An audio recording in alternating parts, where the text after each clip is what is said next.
Nous habitons d'abord sur une île c'est un caractère contraignant. Nous habitons sur une montagne. Et Saint-Paul elle-même, cette ville, elle a beaucoup de contraintes puisque nous avons un territoire sur lequel il y a 55 ravines.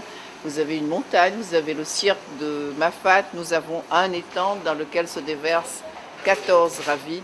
Nous avons des cordons dunaires, le cordon dunaire de l'étang de Saint-Paul, le cordon dunaire de la ravine Saint-Gilles, cette ravine Saint-Gilles qui abrite un port où il y a eu des dégâts considérables puisque la CCIR a évalué à plus de 800 000 € les dégâts pour l'instant subis par le port de Saint-Gilles.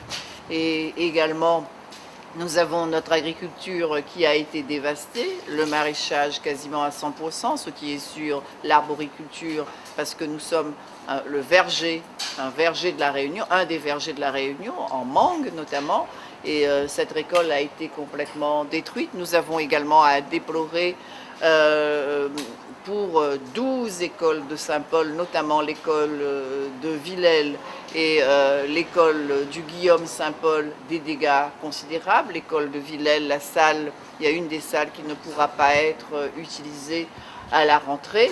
Nous estimons également avec le débarcadère aussi qui a été endommagé.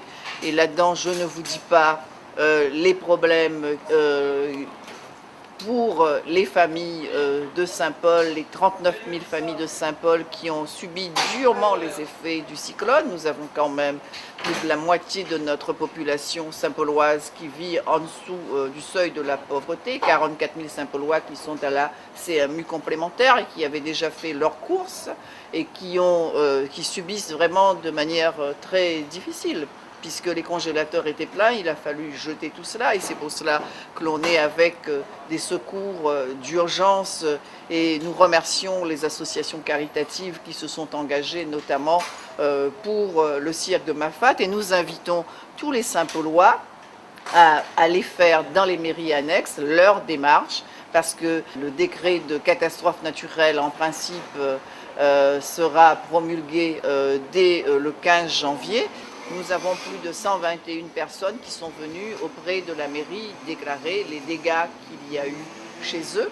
Et vous le savez comme moi qu'il y a encore des quartiers qui sont encore sans lumière, bien qu'EDF ait fait un travail considérable. Nous avons des quartiers comme la Montée-Panon, nous avons des quartiers comme Crèvecoeur, encore quelques particuliers, au Guillaume, qui n'ont toujours pas d'électricité. Cela va venir.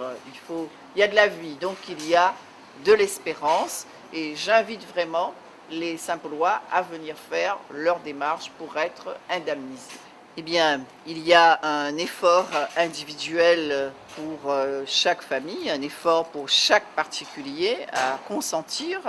Il est évident que la municipalité met en place ce qui est normal de mettre en place. Le centre communal d'action sociale y travaille. On travaille notamment avec les associations caritatives. Il y a aussi un impact aussi sur le paysage, puisqu'on a eu plus de 3300 arbres qui ont été abattus, aussi bien sur le bord de mer qu'au Maïdo. Au Maïdo, c'est plus de 450 arbres qui ont été abattus.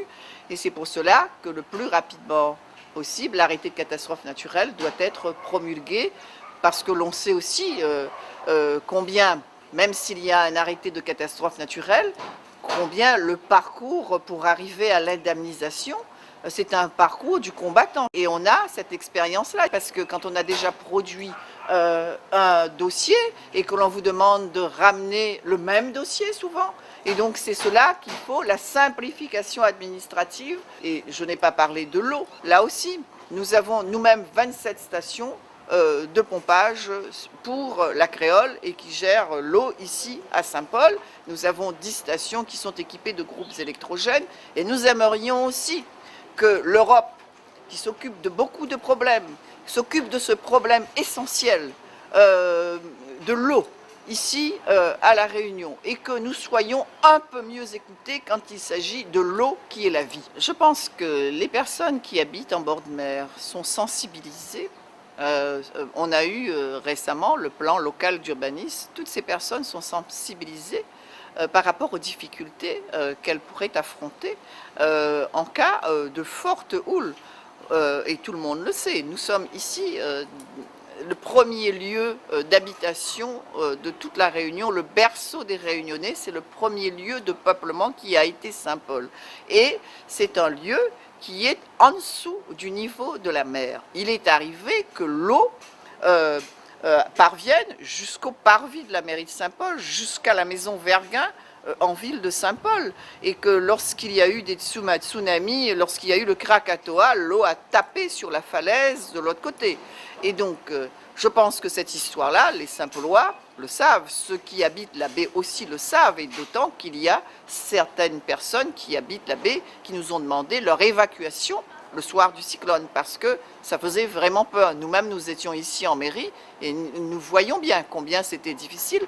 Encore, je pense que la houle, elle était importante, mais pas aussi importante qu'elle pourrait l'être dans des cas où le météore serait aussi puissant que 48, serait aussi puissant que Génie, par exemple. Même si ce cyclone est passé à 10 km de Saint-Gilles, et j'ai vu aussi, j'ai rencontré tous ceux qui sont sur le port de Saint-Gilles, et j'ai vu aussi le courage de ces personnes, de ces commerçants, de ces plaisanciers, du travail extraordinaire qu'ils ont fait et qui est un peu aujourd'hui anéanti.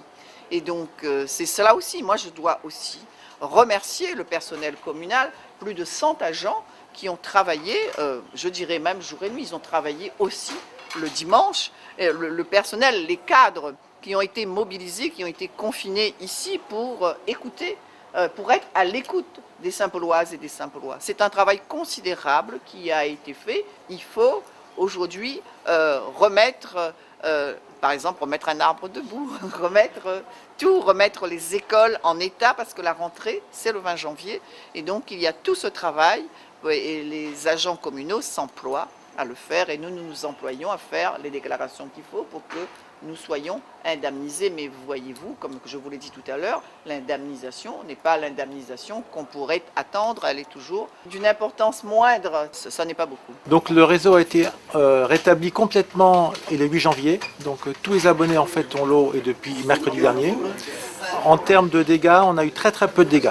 Donc en fait un réseau en fait qui est bon. En fait au niveau des coupures, surtout les hauts. Donc tout secteur intermédiaire et secteur haut. Là en fait on a surtout eu un problème lié au volet énergie électrique. Donc à l'appartement on n'avait plus de courant, et les pompes ne marchaient plus et l'eau ne montait plus. En fait quand vous avez une coupure, il faut bien compter 2 jours avant que l'eau puisse être bue au niveau du robinet. En fait il faut que les réseaux puissent être rincés, donc en fait il faut compter 2 jours à peu près.